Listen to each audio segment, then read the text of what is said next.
Today we are fixing the biggest mistake I made when LS swapping my 350Z. Now a few things have happened since the last video. I ended up cutting the front end off. Buddy Cameron helped me rebuild it, so I made a front end that worked, and we were able to get the car out to drift roulette, where I did a few laps. First little test drive, things started to look good. No leaks from the power steering system, no oil leaks, and the car was running pretty good. Go out on track, do a full lap, get this thing on the limiter, and it shoots oil out of the catch can, all over the windshield, everything else.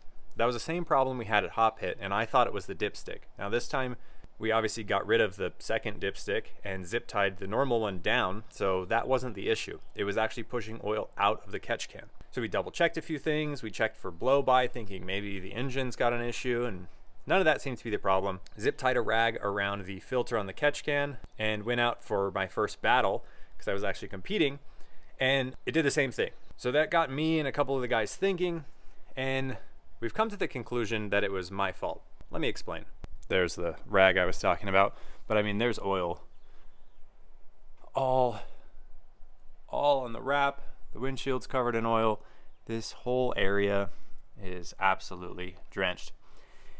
And when I put this engine together, you may remember I put these fittings in the factory valve covers, and that's where we ran our breather lines to the catch can. Now initially I thought, well, this catch can is just junk because it's an Amazon can. It's not totally baffled. It is, but like not ideal. But I don't think the can's the issue. I think that's the issue. Because same thing on this side. This is the factory PCV, and I actually just drilled it out and put that fitting in there. Now the first theory was, well, yeah, your lines are at the back of the valve covers. That's where the most oil is going to be when you're accelerating, just due to gravity, things like that. They should be in the front. Okay, that makes sense, but I still don't feel like that would cause oil to literally just be shooting out of the can. It's as if there is an open line from the engine straight to the can, and it really only happens when I'm at really high RPMs, like on rev limiter. And then Cody mentioned, hey, I remember your video when you put those fittings in.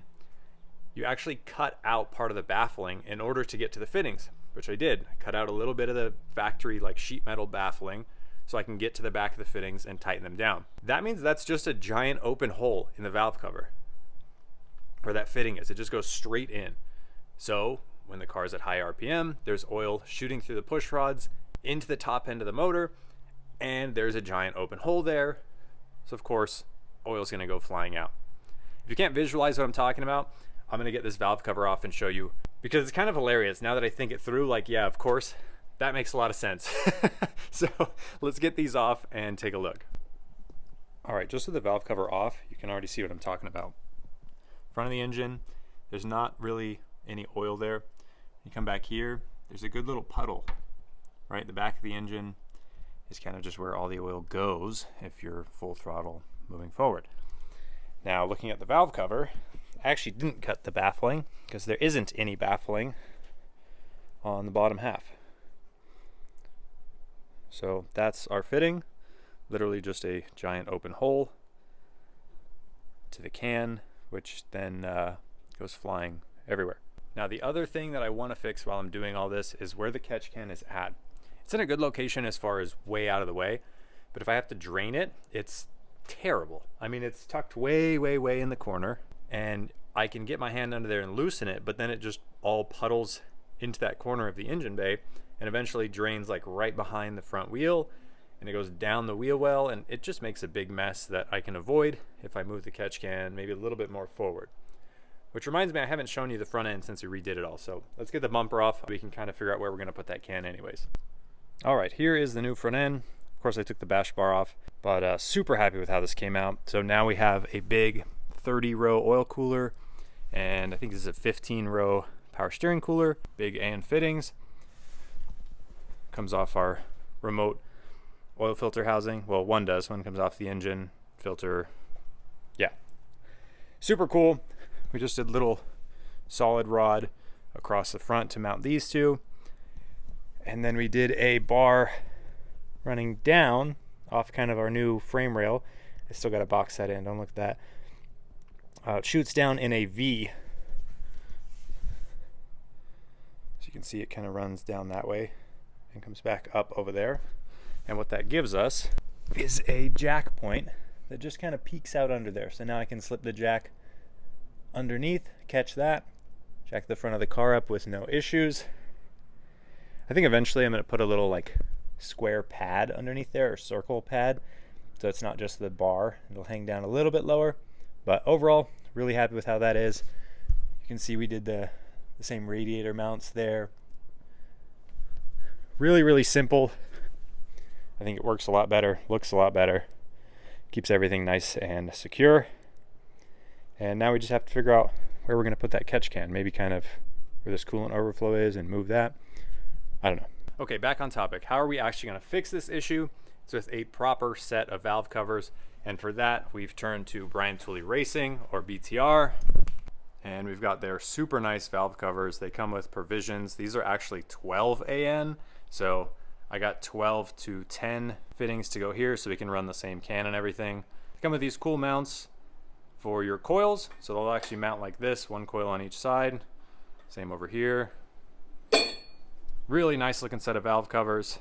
This isn't how I'm going to run it. This is obviously the back, so we don't want the lines on the back, but just to give you a visual representation, these things are sweet and I'm excited to get them on the car. And there's our solution. So we'll just run the oil cap in the back, fitting on the front, and while the valve cover isn't baffled like entirely, it comes with this little baffle that blocks off where that port is going to be for the AN fitting. So that will not allow a bunch of oil to come shooting out of this. You can actually see it down in there. And it should only allow gas or vapors or oil particles, whatever, to get in the can, and not a bunch of oil. Plus it's also going to look really cool. That's definitely a bonus. Side note, it came with the hardware to put here, and it said optional to put thread locker. I 100% put thread locker on these because I do not want those little bolts backing out and being kicked around in the valve train. All right, got one side done. Took a little bit just because of the bracket and like different spacers, and you kind of just have to think it through, but turned out sick. So I want to show you at least what it looks like, and then we'll get the other side knocked out. Definitely has a more race car feel to it now. I think that's really cool. The way the coil packs mount, I think, are pretty cool. I mean, it looks cool at least. Might be a little harder to service because now you have to take these bolts out, which will move both of them, and you need like an Allen key on this side and a wrench on this side. That's a little more annoying than like just two 10 mils the way it is factory, but other than that, I think it's cool. And now we have our provision for our lines to the catch can, and I just put the oil fill cap back here. It's not too cluttered back here, so I think it shouldn't be an issue. I had to use a funnel regardless, so little funnel off that should be totally fine. And like I said, we'll figure out where we're going to put that catch can, but I'm thinking in this area. Both sides done. Got the catch can removed. It is such a mess back here, so I've got to clean that up. We're going to have to weld that little hole there, and then we can figure out where to mount this thing. That guy. This isn't even the extent of the mess either. If we look in the car, yeah, it was leaking through that little hole where the catch can was mounted, and just pouring down in here. Super cool. I think we're gonna need another bottle of this stuff by the time I'm done. All right, I set the camera down, got to work. Let me update you guys on where we're at, because I think we are just about ready for a test drive to see if all of this was actually worth it. So for starters, catch can is now up here in the front, and coolant overflow is in the back. Main reason I did that is so I can drain the catch can. Now the drain for it is right here. I can actually reach it. So change the oil, can drain the can, and it will just drain kind of right in this area here. Doesn't really fall on anything. And the lines are now in the front of the valve covers, thanks to the cool BTR valve covers we got. I'm not crazy about the way I routed the lines, but I think it's gonna work.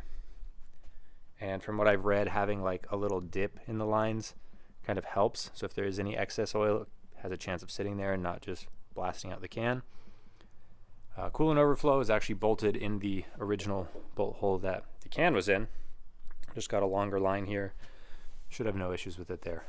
So hood's off, air cleaner's off, a few other things are kind of taken off, but it's still together enough to drive it. So I'm gonna throw a GoPro on the windshield kind of facing the catch can. We're gonna go drive it around and see if we still have the same oil issue or if all of this actually fixed the problem. Warming her up.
Now, I haven't looked at the GoPro footage, but just from my point of view driving, it seems a whole lot better. We did, I don't know, a couple of pulls, just 1, 2, 3, and I didn't see anything come out of the catch can. There's a little bit of moisture around the catch can. Now, I don't know if the filter had some old oil caked in it. I didn't clean it out very good. I did drain the catch can, but the filter itself, I realized I overlooked cleaning that. So either it's still getting oil in it and it was kind of just seeping out very slightly, or the air kind of moving through everything was maybe pushing out the old oil. I don't know. Either way, there's no oil everywhere in the engine bay like there was the last time. Also worth mentioning, that's the first time I've driven this car without a helmet on.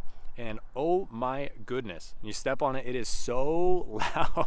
Between the interior being completely gutted and a straight piped V8 that just dumps at the axle, it like echoes, and my ears are ringing just a little bit. So probably won't do that again, and if I do, I'll definitely bring headphones because that was loud. But it sounds cool. I'm sure my neighbors absolutely love me, which is why I only did a few pulls and nothing more. I would have loved to be able to like stand on it in a burnout and really get it on the limiter and just hold it there for a little bit, because that's when I think the biggest issue was with the old catch can setup. So we won't really know that until we can get to the track and really start testing it. But for now, this is definitely a big improvement. Hopefully it is a permanent solution. We'll just have to wait and find out at the track. Test day at the track is already scheduled. That'll probably be in the next video you guys see. I've got to get some more seat time under my belt. And as long as everything goes well at the track, we are taking it to get dyno tuned so we can really extract some power out of this thing. I'm taking this year seriously, guys. I want to do well in hot pit. Last year, we brought a knife to a gunfight. More like a rusty spoon or broken toothpick, but we did what we could, and I learned a lot from that.